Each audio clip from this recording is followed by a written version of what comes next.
चलिए, तो dear student, हम लोग पढ़ रहे थे आवर इन्वायरमेंट चैप्टर पढ़ रहे थे।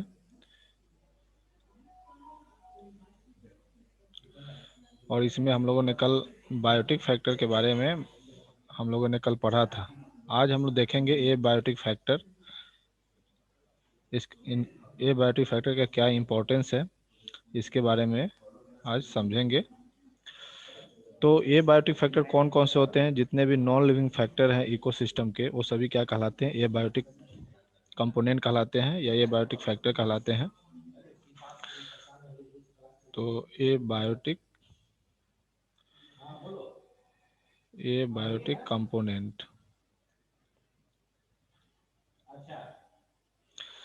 ए बायोटिक कंपोनेंट में कौन क्या क्या आते हैं? तो जितने भी नॉन लिविंग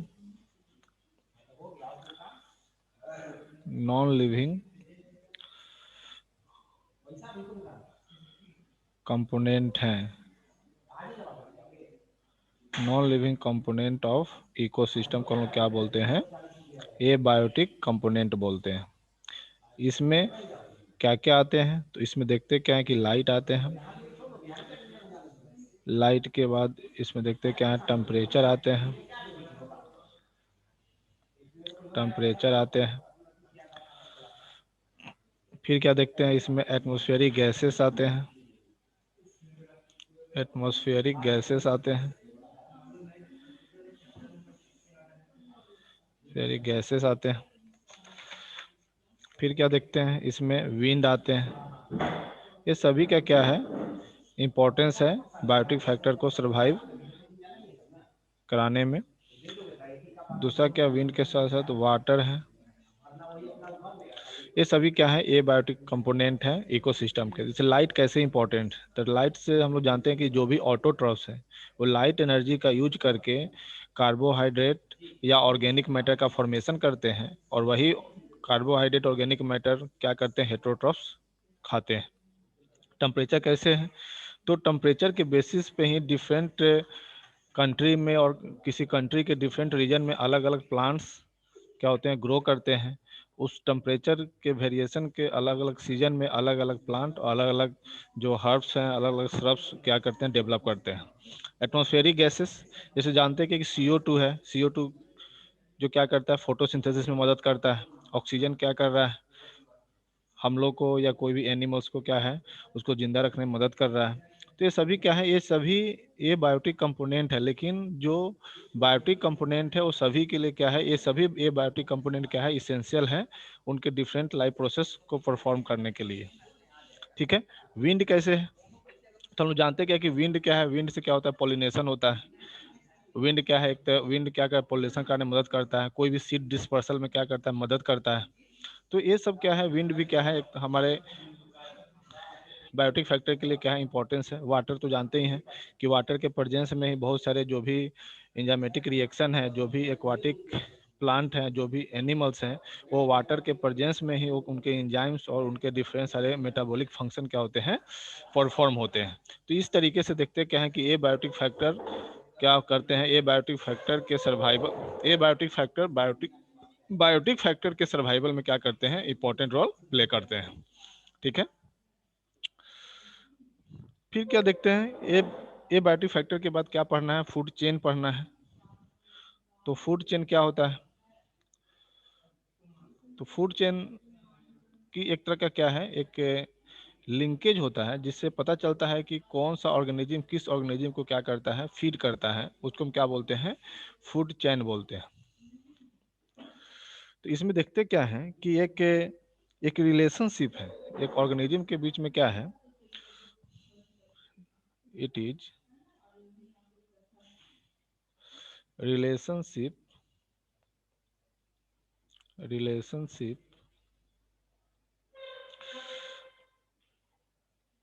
ऑफ organism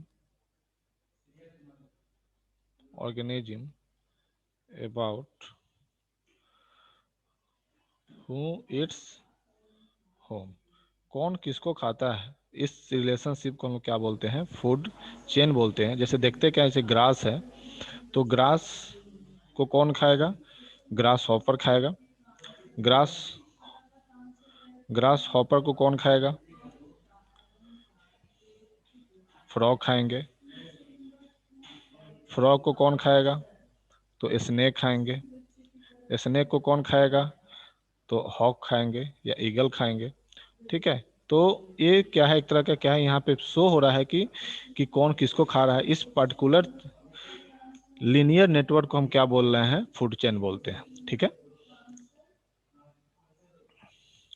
फिर क्या देखते हैं कि फूड चेन के बाद देखते क्या है कि पर्टिकुलर फूड चेन के लिए क्या होते हैं, डिफरेंट ट्रॉफिक लेवल होते हैं। तो ट्रॉफिक लेवल क्या होता है उसको समझ लीजिए कि ट्रॉफिक लेवल क्या होता है। ट्रॉफिक लेवल,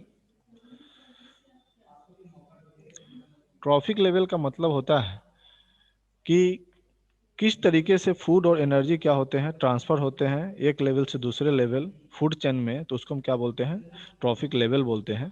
जैसे ट्रांसफर ऑफ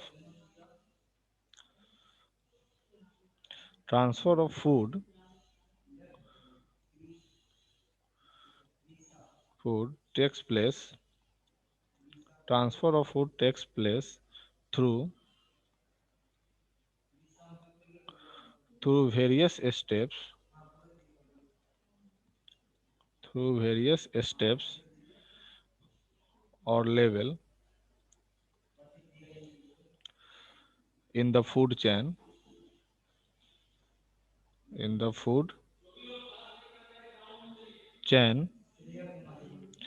known as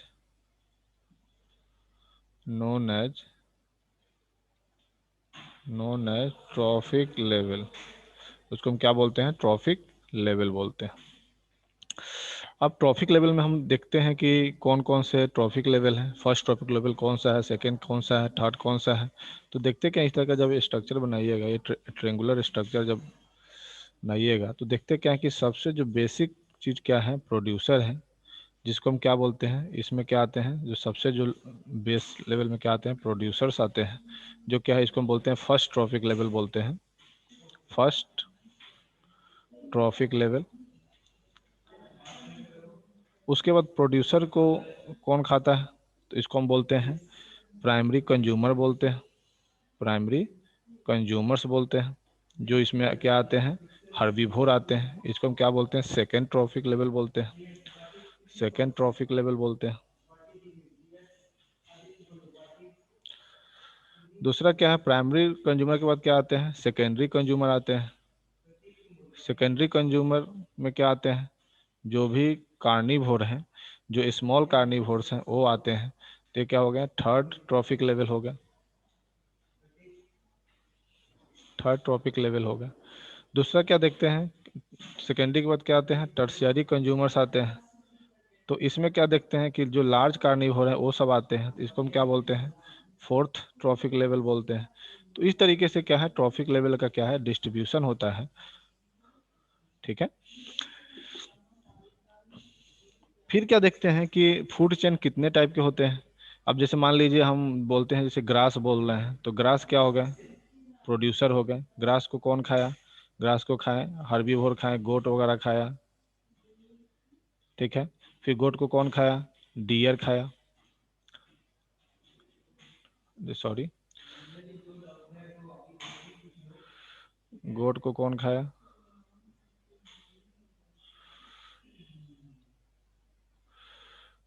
गोट को कौन खाया, टाइगर खाया। ठीक है, फिर टाइगर को कौन खाया, फिर टाइगर को आप देखिएगा जो भी लार्ज हैं एनिमल्स, जैसे आप हो गए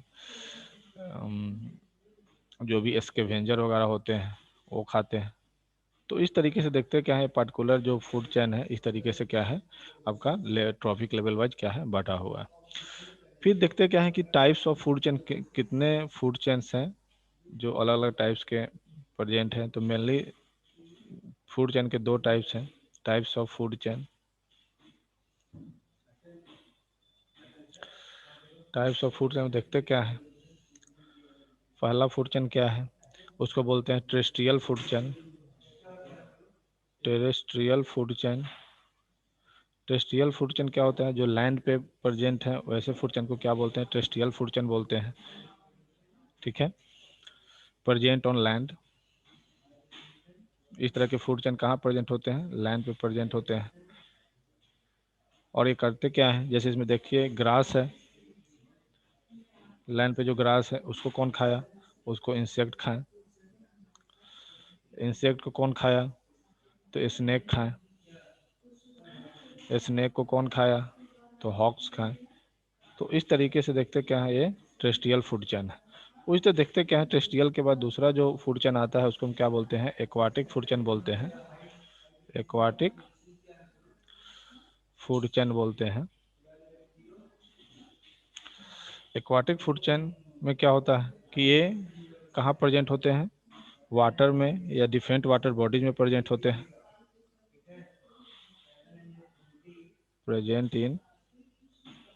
present in different water bodies, different water bodies. इसमें देखते क्या है कि जो भी फाइटोप्लैंक्टन है, जो प्लांट लाइक स्ट्रक्चर होते हैं वाटर बॉडी के अंदर, उसको क्या बोलते हैं? फाइटोप्लैंक्टन होते हैं। और इसको इसको कौन खाता है? तो जू प्लैंक्टन खाते हैं। जू प्लैंक्टन खाते हैं। फिर जू प्लैंक्टन को कौन खाता है? स्मॉल फिशेस खाते हैं। स्मॉल फिशेस खाते हैं। स्मॉल फिश को कौन खाता है? तो लार्ज फिश खाते हैं, जैसे शार्क वगैरह हो गया। तो ये क्या है? आपके वाटर बॉडीज में प्रेजेंट रहने वाले क्या है? फूड चैन है। तो ये सभी क्या है, पूछा जाएगा आपसे कि कितने टाइप के फूड चैन है, एक्वाटिक है और टेरेस्ट्रियल है, दोनों के एग्जाम्पल पूछे जाएंगे। तो एग्जाम्पल आप लोग को याद रखना है। इसके बाद देखते क्या है कि फूड चैन के क्या सिग्निफिकेंस है। फूड चैन के क्या क्या सिग्निफिकेंस है, तो इसमें देखिएगा क्या कि फूड चैन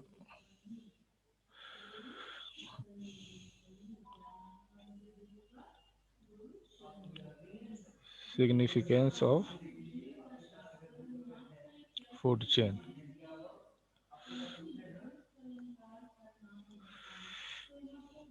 यहाँ पे देखते क्या है कि पहला इसका क्या सिग्निफिकेंस है। तो it serve as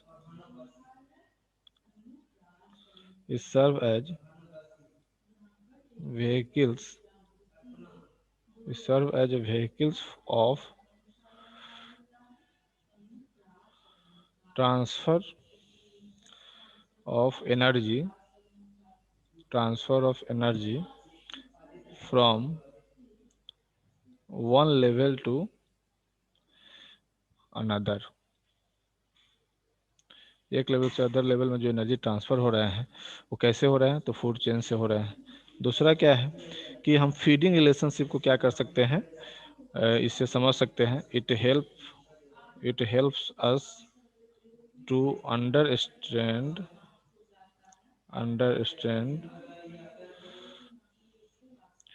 feeding relationship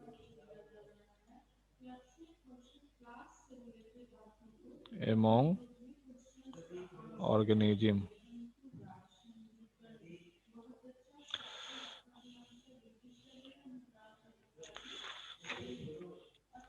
फिर क्या देखते हैं, फूड चेन के बाद जो नेक्स्ट टॉपिक क्या है आपका? फूड वेब है। फूड वेब क्या होता है? वेब का मतलब होता है जाल। तो जो होता क्या है कि जो बहुत सारे फूड क्या होते हैं जब आपस में इंटरकनेक्टेड हो जाते हैं, बहुत सारे फूड चेन जब आपस में इंटरकनेक्टेड हैं तो उसको क्या बोलते हैं? फूड वेब बोलते हैं। और ये डिनोट करते हैं कि कौन से ऑर्गेनिज्म डिफरेंट ऑर्गेनिज्म के द्वारा खाए जा रहे हैं या कौन सा ऑर्गेनिज्म डिफरेंट ऑर्गेनिज्म को खा रहे हैं। इससे क्या करता है? फूड वेब से पता चल रहा है। तो इसका डिफिनेशन पहले लिख लेते हैं। तो क्या होता है? It is the interconnection it is the interconnection of different food chain it is interconnection of different food chain which correlate which correlate at various trophic level, various trophic levels operating in an ecosystem, operating in an ecosystem. एक particular ecosystem में, ठीक है, जो different food chain का आपस में interconnection है उसको क्या कहते हैं, फूड वेव बोलते हैं। ठीक है, अब फूड वेव से क्या पता चलता है, फूड वेब से ये पता चलता है कि कौन सा ऑर्गेनिज्म किस ऑर्गेनिज्म को क्या कर रहा है, कौन से डिफरेंट ऑर्गेनिज्म को ईटिंग कर रहा है, या कौन सा ऑर्गेनिज्म डिफरेंट ऑर्गेनिज्म के द्वारा खाए जा रहे हैं, इसका फूड वेब से हम लोग को पता चलता है। ठीक है, नेक्स्ट टॉपिक है एनर्जी फ्लो। नेक्स्ट टॉपिक क्या है आपका, एनर्जी फ्लो। एनर्जी का फ्लो कैसे होता है ये समझना है।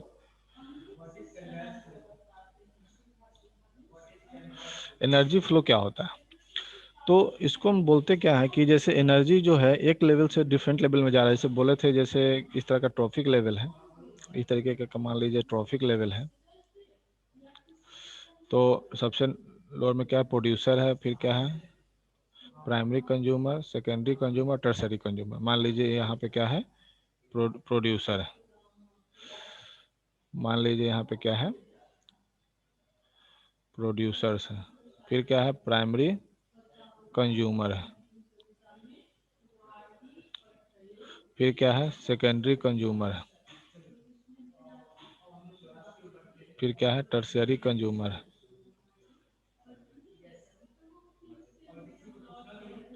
तो इस तरीके से क्या है, देखते क्या है यहाँ पे कि जो प्रोड्यूसर जो है वो यहाँ से पहले क्या करते हैं, एनर्जी प्रोड्यूसर के पास प्रेजेंट होता है, और एनर्जी क्या हो रहा है कि प्रोड्यूसर से फिर कहाँ जा रहा है, प्राइमरी कंज्यूमर के पास, प्राइमरी कंज्यूमर से कहाँ जा रहा है, सेकेंडरी कंज्यूमर के पास, और सेकेंडरी से फिर कहाँ जा रहा है, टर्सरी कंज्यूमर के पास।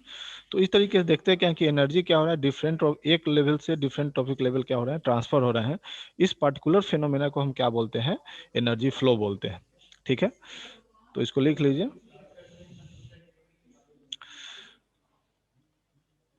Transfer of energy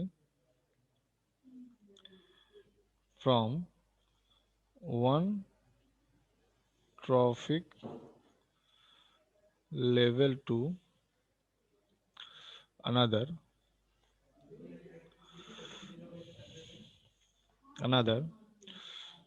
is known as energy flow. उसको हम क्या बोलते हैं, एनर्जी फ्लो बोलते हैं। ठीक है, अब एनर्जी फ्लो ये देखना है कि क्या हो रहा है, कैसे हो रहा है। तो एनर्जी फ्लो देख रहे हैं क्या कि एक पर्टिकुलर डायरेक्शन में हो रहा है, यूनि डायरेक्शनल बोलते हैं। तो एनर्जी फ्लो क्या होता है, एनर्जी फ्लो ऑलवेज क्या होते हैं, यूनि डायरेक्शनली होते हैं।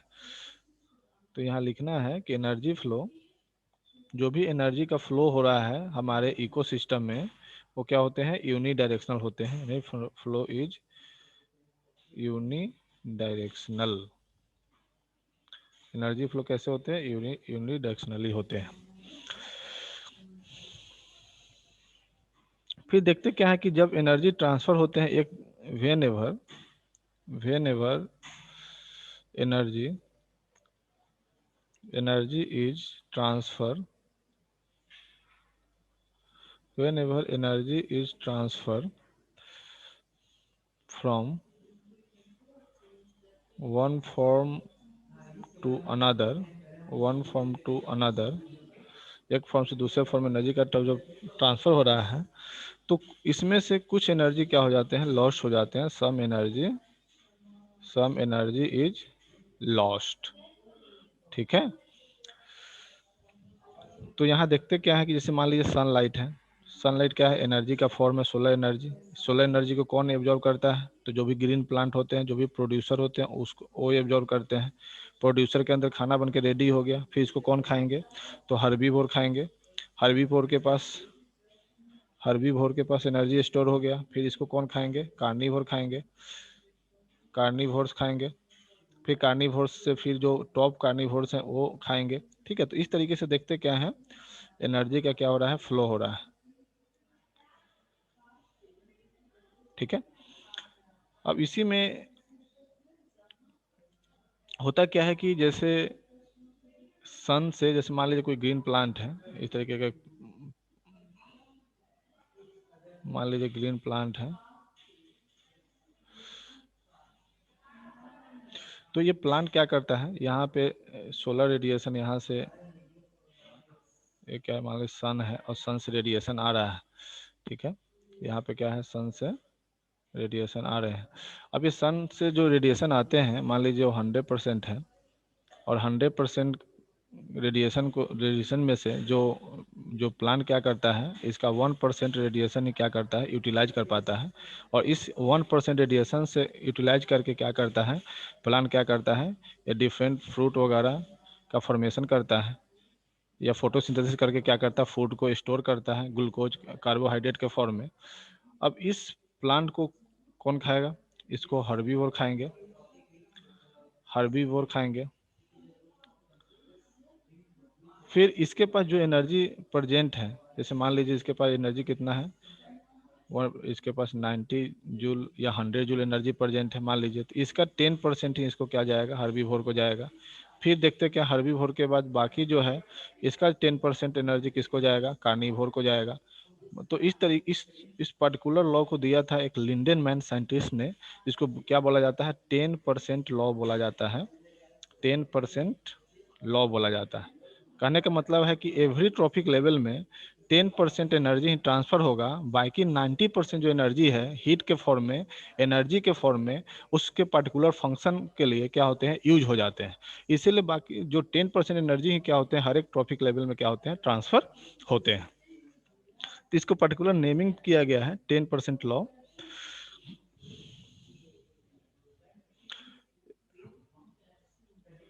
It state that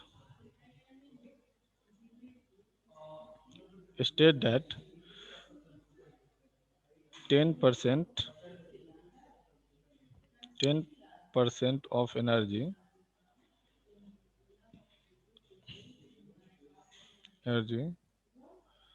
that is present, that is present 10% of energy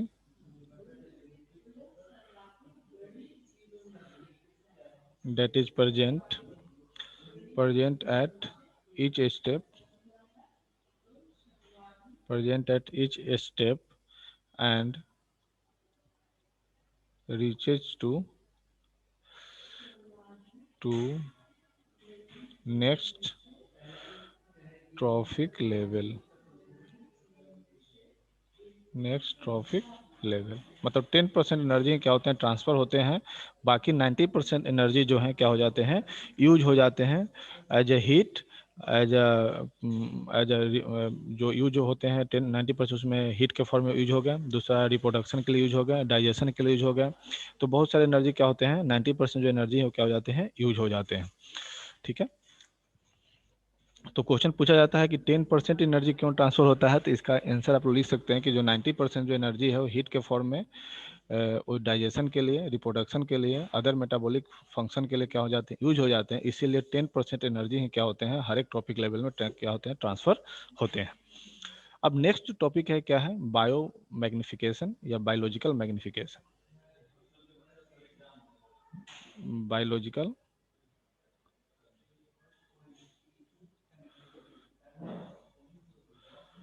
biological magnification क्या होता है, या इसको हम बायो मैग्निफिकेशन ही बोलते हैं। तो इसको समझ लीजिए। होता क्या है कि जैसे हम कुछ किसी भी केमिकल वगैरह का यूज करते हैं, तो सॉइल पे कर रहे हैं या खेत में कर रहे हैं, फर्टिलाइजर का यूज कर रहे हैं खेत में, या कहीं भी हम यूज कर रहे हैं डीडीटी वगैरह का जो हम लैंड पे यूज करते हैं, या जो भी कुछ केमिकल का यूज कर रहे हैं, वो केमिकल लास्टली कहाँ चले जाते हैं, वाटर बॉडी में चले जाते हैं। बारिश से रेनफॉल होंगे, और रेनफॉल के थ्रू क्या होंगे, वाटर से मूव करके उसको लैंड, वो क्रॉप फील्ड से या लैंड से कहाँ चले जाएंगे, वाटर में चले जाएंगे। वाटर में क्या है, वहाँ पे डिफरेंट लिविंग ऑर्गेनिज्म है, वहाँ पे फाइटोप्लैंक्टन है, फिश है, ये सब है।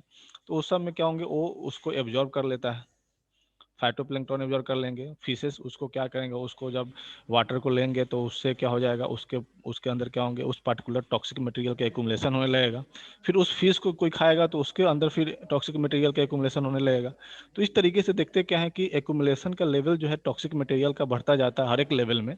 तो उसको हम क्या बोलते हैं, बायोलॉजिकल मैग्निफिकेशन बोलते हैं। इसका डिफिनेशन लिख लीजिए।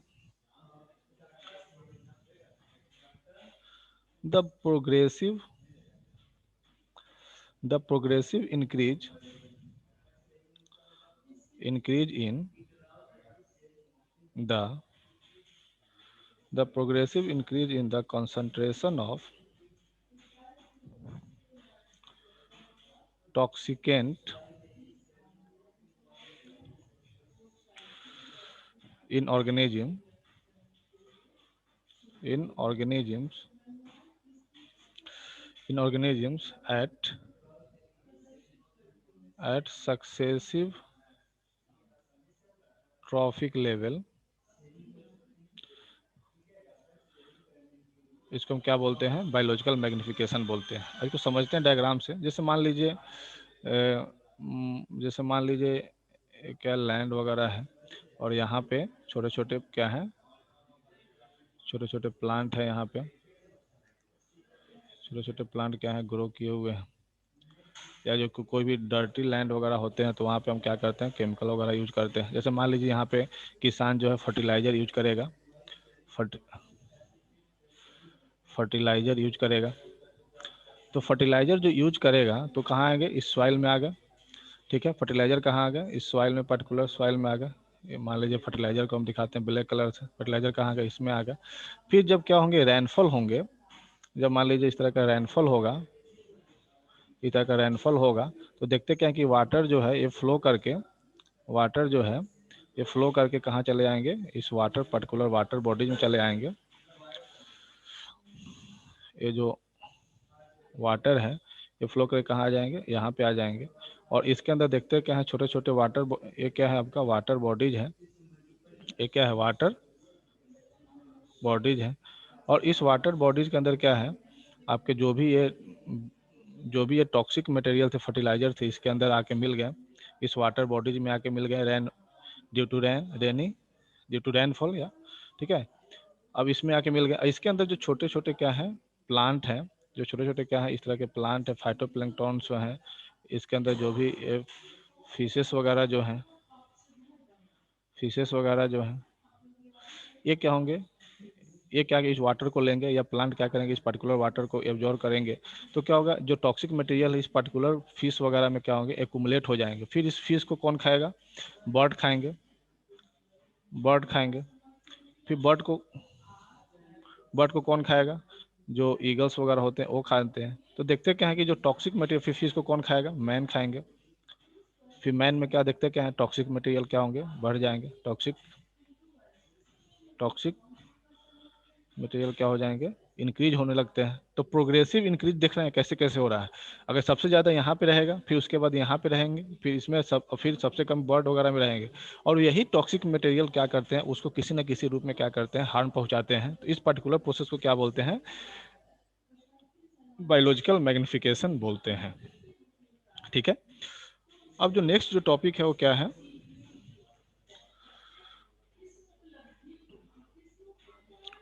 Ozone depletion. ओजोन डिप्लीशन क्या होता है ये समझिए। सबसे पहले हम समझते हैं कि ओजोन का फार्मूला क्या होता है। तो ओजोन का जो फार्मूला होता है वो क्या होता है, O3 होता है। और O3 जो होते हैं वो कैसे बनते हैं, ये बनते कैसे हैं, form by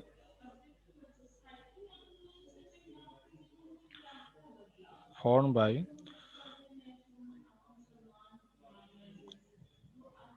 form by three form by 3 atom of oxygen. Oxygen के 3 एटम मिलकर के क्या बनाते हैं, एंड इज डेडली पॉइजन, ये पॉइजनस होते हैं। ये याद रखना है कि जो ओजोन होते हैं क्या होते हैं, पॉइजनस होते हैं। जब इसको कोई इनहेल कर लेगा तो क्या होगा, वो मर सकता है। फिर देखते क्या है, जो ओजोन बनता कैसे है, तो होता क्या कि ऑक्सीजन क्या है हमारे एटमॉस्फेयर में प्रेजेंट है, ऑक्सीजन पे क्या होता है, यूवी लाइट एक्शन करता है।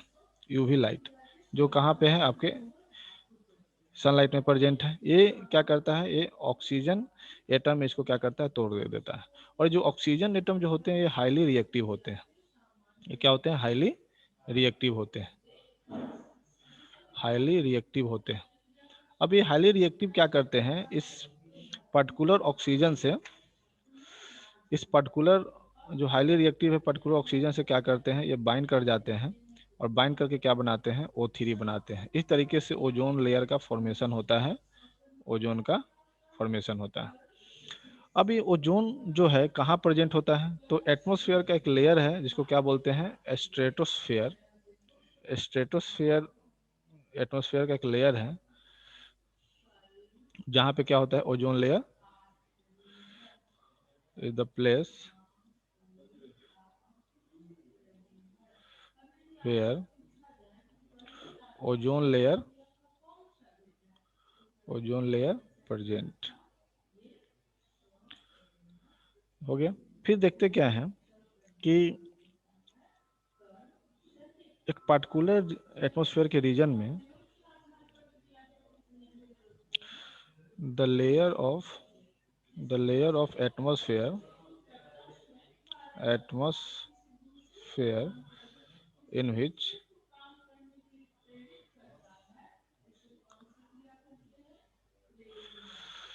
which most of most of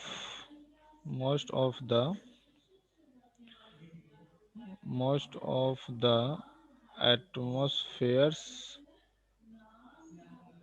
atmospheres ozone is concentrated. Most of the ozone concentrated is called ozone layer.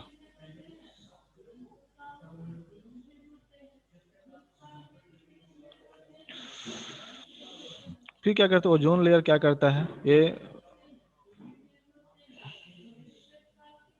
Particular ozone layer करते क्या है,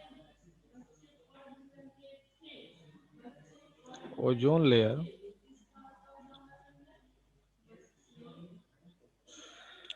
protects organisms of earth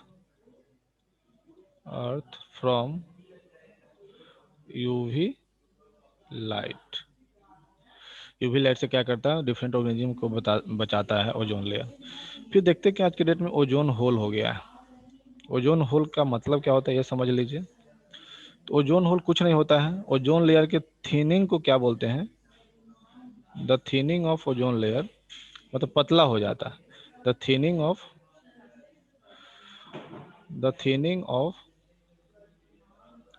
ozone layer is known as ozone hole. अब इसमें सबसे ज़्यादा important role कौन play करता है, तो CFC।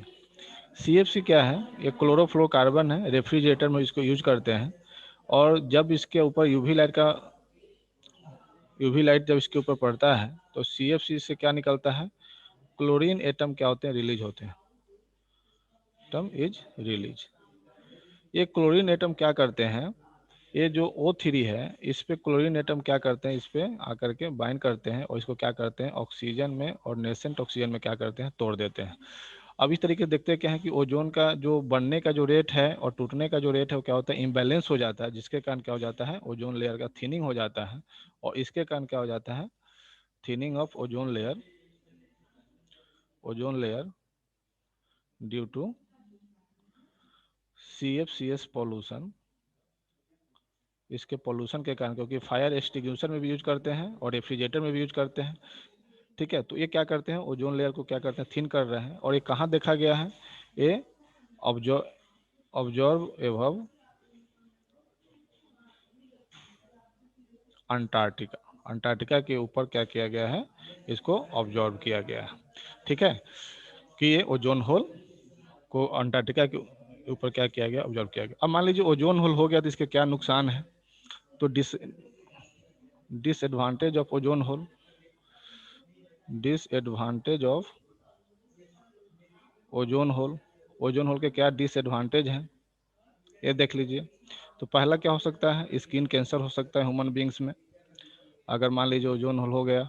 दूसरा क्या हो सकता है, मोतियाबिंद हो सकता है, जो बोलते हैं कैटरेक्ट, आँख का बीमारी है मोतियाबिंद। दूसरा क्या हो सकता है, loss of fertility, fertility of soil, fertility of soil, decrease crop yield, decrease crop yield.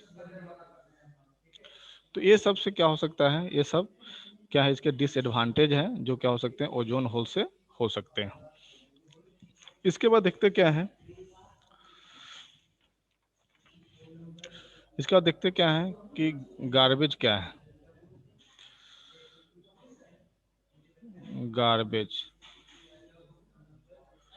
Domestic waste को हम क्या बोलते हैं, डोमेस्टिक वेस्ट को हम क्या बोलते हैं, गार्बेज बोलते हैं। Domestic waste is known as garbage, garbage बोलते हैं। और इसके डिस्पोजल के लिए बहुत सारे मेथड हैं, methods of disposal of waste. मतलब वेस्ट डिस्पोजल के लिए कौन कौन से मेथड हैं इसके बारे में समझ लीजिए। पहला जो मेथड है रिसाइकलिंग, जो भी प्लास्टिक वगैरह है उसको हम दोबारा यूज करने के लिए ला सकते हैं। तो रिसाइकलिंग से हम क्या कर सकते हैं, वेस्ट वेस्ट का वेस्ट का क्या करते हैं, डिस्पोजल कर सकते हैं। दूसरा क्या, जो भी बायोडिग्रेडेबल है उसका हम कंपोस्टिंग करके खाद के तौर पे क्या करते हैं, यूज कर सकते हैं।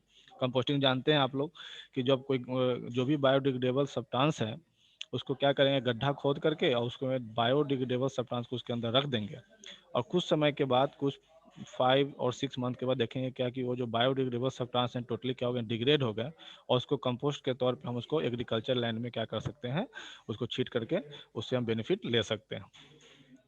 दूसरा क्या है, तीसरा क्या है, इंसिनरेशन। इंसिनरेशन क्या होता है, जो सॉलिड वेस्ट होते हैं उसको हाई टेम्परेचर पे क्या करते हैं, उसको जलाते हैं, और जला करके उससे उससे राख ऑब्टेन करते हैं, और राख को क्या करते हैं हम दूसरे पर्पस में यूज करते हैं। चौथा जो क्या है, लैंडफिल, जो भी सॉलिड वेस्ट वगैरह है जो जलने लायक नहीं है उसको हम क्या कर रहे हैं, गड्ढा खोद करके उसके अंदर उस पर्टिकुलर लैंड में डाल देंगे, उसको क्या बोलते हैं, लैंडफिल्स बोलते हैं।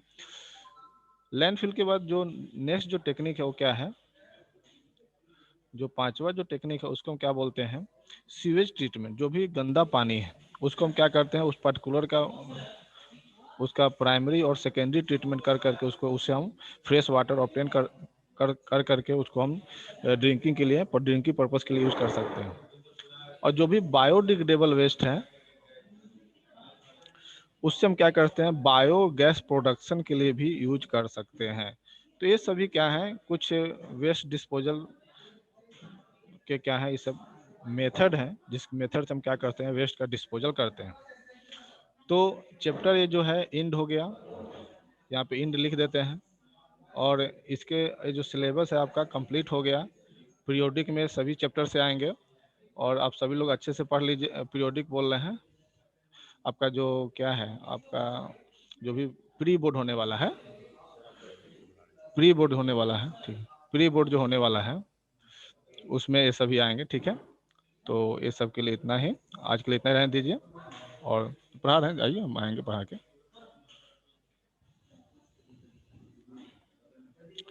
तो आज के लिए इतना रहने दीजिए, और आप लोग अच्छे से पढ़िए, और आप लोग स्कूल से एडमिट कार्ड ले लीजिए, और प्री बोर्ड देना मस्ट है।